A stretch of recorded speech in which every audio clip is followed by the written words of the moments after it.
So guys, July 18th నిన్న శుక్రవారం రోజు రాత్రి ఫేష్ వెంకట్ గారు కన్నుమూశారు. ఈయన ఎన్నో రోజుల నుంచి కిడ్నీ సమేత వ్యాధితో బాధపడుతూ నిన్న హాస్పిటల్లో చికిత్స పొందుతూ మరణించారు. సో ఈయన అసలు పేరు మంగళంపల్లి వెంకటేష్. ఈయన ఆంధ్రప్రదేశ్లోని మచిలీపట్నంలో జన్మించారు. ఇక్కడ హైదరాబాద్లో సెటిల్ అయ్యారు. ముషీరాబాద్లో ఫిష్ మార్కెట్లో ఫిష్ బిజినెస్ చేస్తూ ఫిష్ వెంకట్గా గుర్తింపు పొందారు. అండ్ ఇండస్ట్రీలోకి రావడానికి మెయిన్ రీజన్ శ్రీహరి గారు. నటుడు శ్రీహరి గారి వల్లనే ఇండస్ట్రీలోకి అడుగుపెట్టారు.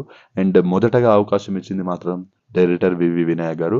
సో ఇలా 100కు పైగా సినిమాల్లో యాక్ట్ చేస్తూ అండ్ మంచి మంచి రోల్స్, మంచి మంచి క్యారెక్టర్స్ మనల్ని నవ్విస్తూ ఎంటర్టైన్మెంట్ చేశారు. సో ఇప్పుడు ఆయన లేని లోటు ఎవరు తీర్చలేనిది. Bunny movie, Attarintiki Daredi and DJ Tillu, ఇంకా చాలా సినిమాల్లో ఆయన రోల్స్ అలా గుర్తుండిపోయింది. రీసెంట్గా కోట శ్రీనివాసరావు గారు మరణించారు. ఇంతలోనే మళ్ళీ ఇంకో విషాదం, టాలీవుడ్ ఇండస్ట్రీలో వరుసగా ఇలా యాక్టర్స్ దూరం అవ్వడం ఇది చాలా బాధాకరమైన విషయం. వాళ్ళు చేసినటువంటి క్యారెక్టర్స్ కానీ వాళ్ళ రోల్స్ కానీ జనాల హృదయాల్లోని ఒక చోటైతే సంపాదించారు.